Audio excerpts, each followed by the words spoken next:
Beleza, galera, tive que pausar o vídeo aí vocês vão acabar recebendo 2 vídeos mesmo, tá? Então vou colocar aqui agora o exercício 2 aí dessa folha. Então vamos lá. 2 já fala assim: uma esfera de aço de massa 200 gramas desliza sobre uma mesa plana com velocidade igual a 2 metros por segundo. A mesa está a 1,8 metros do solo. A que distância da mesa a esfera irá tocar o solo? Observação: despreze o atrito. Considere G igual a 10 metros por segundo ao quadrado.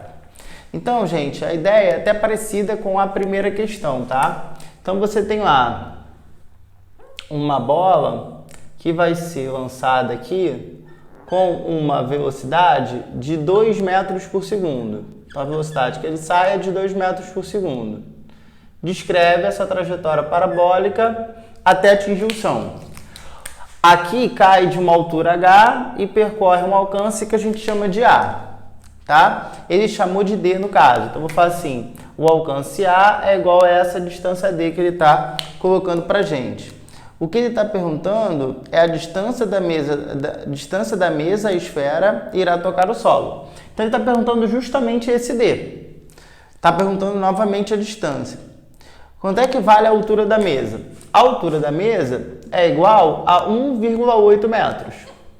Aí você vai ter o seguinte, então, novamente, você sabe a altura. A altura é H igual a G T ao quadrado sobre 2. O H está valendo quanto? O H vale 1,8. A gravidade vale 10 e você vai descobrir o tempo. Tá? Esse tempo aqui, faz essa continha. 2 vezes 1,8 dá 3,6. 3,6 sobre 10 dá 0,36. Então, fica a raiz de 0,36. A raiz de 0,36 é 0,6 segundos. Tá legal? Então, esse é o tempo, mas não é o tempo que eu quero. O que eu quero é o alcance. O alcance é dado por V0 vezes o tempo. Então, o alcance vai ser a velocidade inicial, 2. Velocidade que saiu, velocidade que foi lançada, 2. E o tempo desse movimento foi de 0,6. Esse alcance dá 1,2 metros. Tá legal? 1,2 metros é a resposta da letra E. Tranquilo? Letra E. Foi? Dá para fazer ainda a 3 nesse pedacinho de quadro? Então eu vou fazer. Ó, na 3, agora já é lançamento oblíquo, tá? Ele fala: um projétil é lançado numa direção que forma um ângulo de 45 graus com a horizontal. No ponto de altura máxima, o módulo da velocidade desse projétil é 10 metros por segundo. Considerando-se que a resistência do ar é desprezível, essa parte é fundamental, a resistência do ar é desprezível, pode-se concluir que o módulo da velocidade de lançamento é em metros por segundo igual a, tá? Então eu vou ter o seguinte aqui. No exercício 3, agora eu vou lançar um corpo. Só que eu vou lançar esse corpo obliquamente, ou seja, com uma velocidade inclinada. E aí, nessa situação, esse corpo descreve uma trajetória aqui, ó, parabólica. E nessa trajetória parabólica, ele percorre todo um alcance A e sobe e desce de uma determinada altura H, que a gente pode chamar, por exemplo, de altura máxima. Tá legal? Qual é a grande sacada aqui? É você ver mais uma vez que você tem um movimento em 2 eixos, o eixo X e o eixo Y. Porque esse cara sobe e desce, então se movimenta em Y. Esse cara vai para frente, então esse movimento em X. Então você tem um movimento na vertical e um movimento na horizontal. Que tipo de movimento que você tem na vertical e que tipo de movimento que você tem na horizontal? É isso que você vai ter que começar a pensar, tá? Bem, se eu tenho essa velocidade inclinada, eu vou precisar decompor essa velocidade em 2. A velocidade em x e eu vou precisar decompor essa velocidade em y, tá? Vx, Vy. O ângulo aqui é um ângulo θ, que ele falou que vale 45. Vou botar logo 45 graus, tá? 45 graus. Beleza? Então vamos lá, vamos pensar aqui comigo agora. Esse cara vai subir, vai subir, vai subir, vai subir e vai chegar na altura máxima. Quando ele chega na altura máxima, a velocidade dele não vale zero, tá, gente? Porque esse corpo continua indo para frente. Esse cara só para de subir. Então, quando ele chega na altura máxima, a velocidade dele é o Vx. É assim que a gente vai matar o exercício. Porque ele me dá a velocidade na altura máxima. A velocidade na altura máxima do exercício vale 10 metros por segundo. E você tem que saber que em x, o movimento ele é sempre uniforme. Em y, o movimento é um move, uniformemente variado. E em x, na horizontal, o movimento é uniforme. A velocidade em x ela é constante, porque no eixo x não tem aceleração. Só existe aceleração em y, que é a aceleração da gravidade. Então, esse Vx aqui é o mesmo que esse Vx. Eu estou querendo descobrir o V0. O V0 é a pergunta do exercício. Como é que você vai ter que matar isso? Vai ter que usar um pouquinho da decomposição, um pouquinho da matemática. Vx é a componente colada com 45. Colado, cosseno. Então, você vai ter que o Vx é igual ao V0 cosseno de 45 graus. Vx é o 10, V0 é o que você quer saber. O cosseno de 45 é a raiz de 2 sobre 2. Aí você tem aí o V0, tá? O V0, então, fazendo a continha, essa continha aqui, vai ser 20 sobre raiz de 2, racionaliza. Aí você vai ter 20 sobre 2, que vai dar 10, raiz de 2 metros por segundo. Essa resposta é a letra D. Essa resposta é a letra D. Tudo bem, gente? Beleza? Então, vou apagar aqui. Se quiser tirar um print, tá? Vou sair um pouco aqui do quadro. Beleza? E agora vou fazer a questão 4. Apaga logo essa também.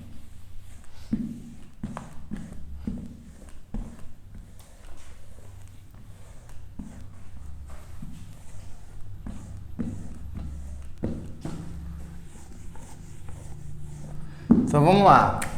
A questão 4 vai falar o seguinte. Um corpo é lançado para cima com velocidade inicial de 50 metros por segundo, numa direção que forma um ângulo de 60 graus com a horizontal. Desprezando a resistência do ar, pode-se afirmar que no ponto mais alto da trajetória, a velocidade do corpo em metros por segundo será. Aí ele me dá o seno e me dá o cosseno de 60. Foi um luxo isso, tá? Normalmente ele não precisa fazer isso não. Cara, repara que esse exercício 4 é o contrário do 3. Você tem aqui, ó, a velocidade inicial também formando um ângulo com a horizontal, nesse caso, um ângulo de 60. Então, mais uma vez, você tem um lançamento oblíquo e mais uma vez você vai ter essa trajetória parabólica aqui. Aonde esse cara vai atingir a altura máxima, que a gente pode chamar de altura máxima H máximo, e o alcance que a gente pode chamar de A. Tá legal? Então, nessa situação aqui, o cara vai chegar no ponto mais alto e vai ter a velocidade aqui no ponto mais alto. É isso que ele está querendo descobrir. Só que no ponto mais alto, a velocidade é a velocidade Vx, que é constante ao longo de todo o caminho, porque em x não tem aceleração. Então, em x a velocidade é sempre a mesma. Ou seja, esse Vx aqui de cima, que ele está querendo saber, é o mesmo dessa componente aqui, ó. Dessa componente em x aqui. Então, se ele está perguntando o Vx, aliás, se ele está perguntando a velocidade na altura máxima, é porque ele está perguntando o Vx. O Vx você pode calcular em qualquer ponto da trajetória, não importa, porque o Vx é sempre constante. Então, eu posso calcular aqui. Logo, eu vou pensar da seguinte forma. Aqui vale 60 graus. Eu sei que essa velocidade aqui tá valendo, ele me deu, ó, tá valendo 50. Essa velocidade inicial vale 50. E eu quero descobrir Vx. Mais uma vez, você vai reparar que o Vx é o V colado. Então, Vx vai ser V0 cosseno de 60 graus. Vx, então, vai ser V0, ele me deu valendo 50. Cosseno de 60, você tem que saber, tá? Ele deu, mas você tem que saber. É 0,5. Vx, então, vale 25 metros por segundo. Qual é a letra de 25 metros por segundo? É a letra C. Tranquilo? Agora, vamos fazer a 5 e a 6, que fala sobre movimento circular. Movimento circular uniforme. Tá? Sim. Determine a velocidade angular do ponteiro dos segundos de um relógio analógico. Velocidade angular. Bem, você tem que lembrar o seguinte. A velocidade angular é aquela que vai medir o ângulo ao longo do tempo. Então, tudo que é angular é porque mede ângulo. Olha o nome, angular, ângulo. Aí você tem que lembrar o seguinte, como é que você pode calcular essa velocidade angular? Qual é a expressão dela? Ômega é igual a delta θ sobre delta t. Aí, Thiago, mas o que é o delta θ, hein? Não estou lembrado.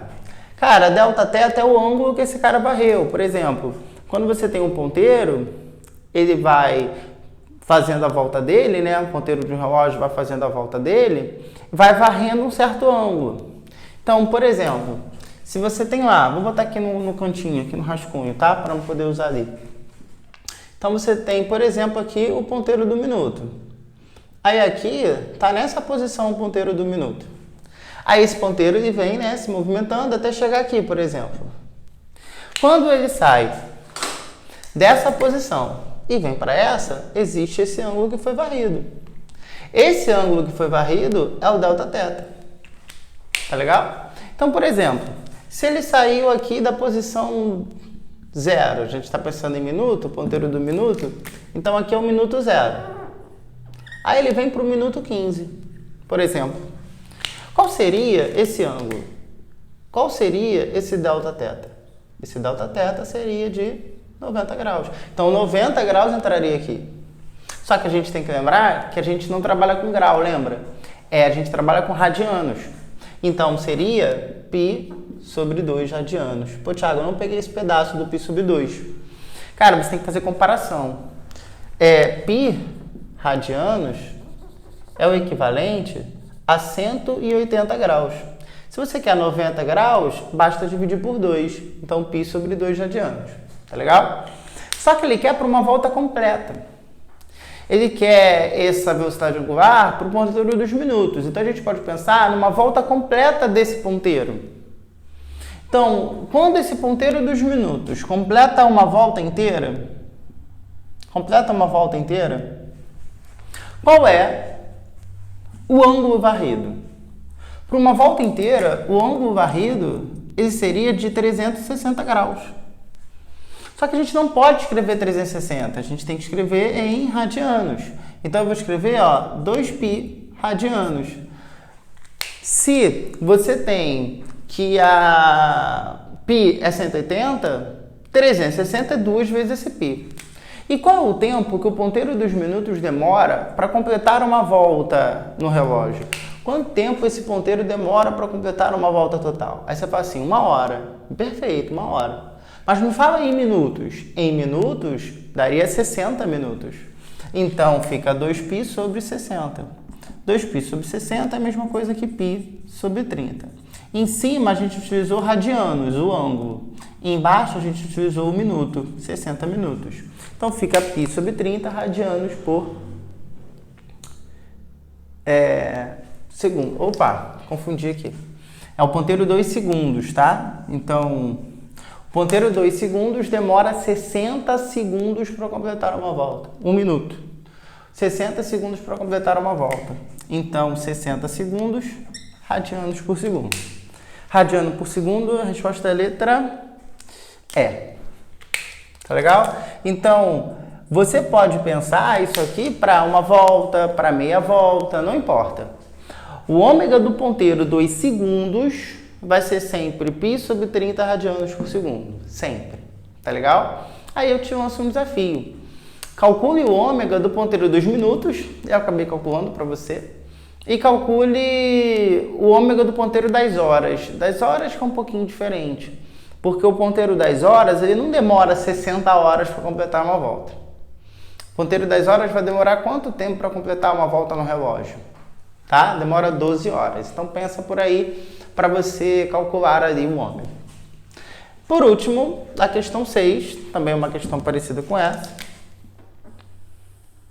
para a gente poder trabalhar aqui. A questão 6 fala o seguinte: um ciclista percorre uma pista circular de raio igual a 20 metros, fazendo 1/4 de volta a cada 5 segundos.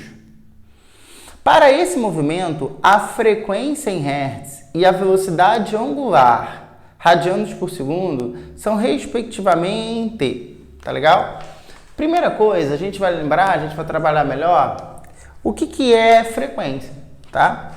Frequência, gente, frequência é o número de voltas que o corpo tem ao longo do tempo. Ao longo de um determinado tempo. Então, é o número de repetições pelo tempo. Existe o período também. Período é o tempo de uma volta. Período T é o tempo de uma volta.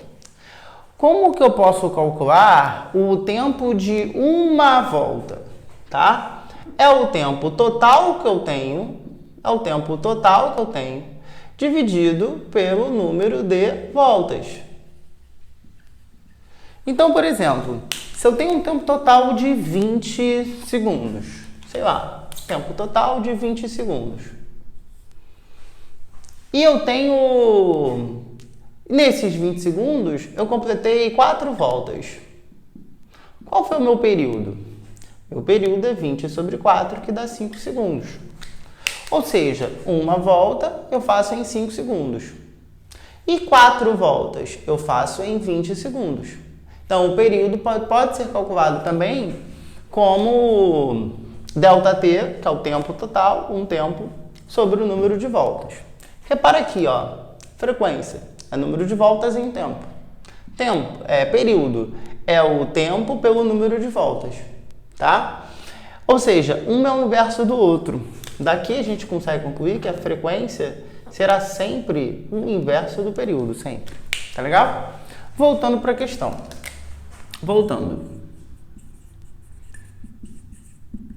Eu quero descobrir a frequência, não é isso? Então vamos lá. Frequência vai ser, ele fala que o cara percorre 1/4 de volta em 5 segundos. Então 1/4 de volta, ó, número de voltas, 1/4, 1 sobre 4. Em quanto tempo ele fez isso? Em 5 segundos. Então, a frequência vai ser 1 sobre 20 Hz. Só que 1 sobre 20 é a mesma coisa que 0,05 Hz. Então, a frequência é, número de voltas foi 1/4, então 1 sobre 4. Em quanto tempo ele completou 1/4 de volta? Em 5 segundos. 5 segundos, gente, não é o período desse exercício não, tá? Porque período é o tempo para uma volta. Você até consegue descobrir. Se, por exemplo, se você sabe que 1/4 de volta ele fez em 5 segundos, quanto tempo ele demora para completar uma volta? Aí você pode fazer uma regra de 3, por exemplo. Dá para descobrir o período. O período vai dar 20, tá? Para quem tentar. Agora eu quero descobrir o ômega. Como é que eu posso descobrir o ômega? Bem, a definição é Δθ sobre ΔT. Ele colocou 1/4 de volta pra gente. Vamos fazer com 1/4 para você ver o que acontece. 1/4 de volta corresponde a 90 graus. É um quarto da pizza, corresponde a 90 graus. 90 graus é a mesma coisa que π sobre 2 radianos. Só que em quanto tempo ele faz 1/4 de volta? Ele faz 1/4 de volta em 5 segundos. Então, essa conta dá π sobre 10 radianos por segundo. Então, a frequência ela é 0,05 e o ômega é π sobre 10. Beleza? Então, você tem como resposta letra B de beijos. E até a próxima. Tá legal? Qualquer dúvida, a gente tira no privado, no chat, e eu vou tentar fazer uma aula ao vivo com vocês. Beleza? Beijos!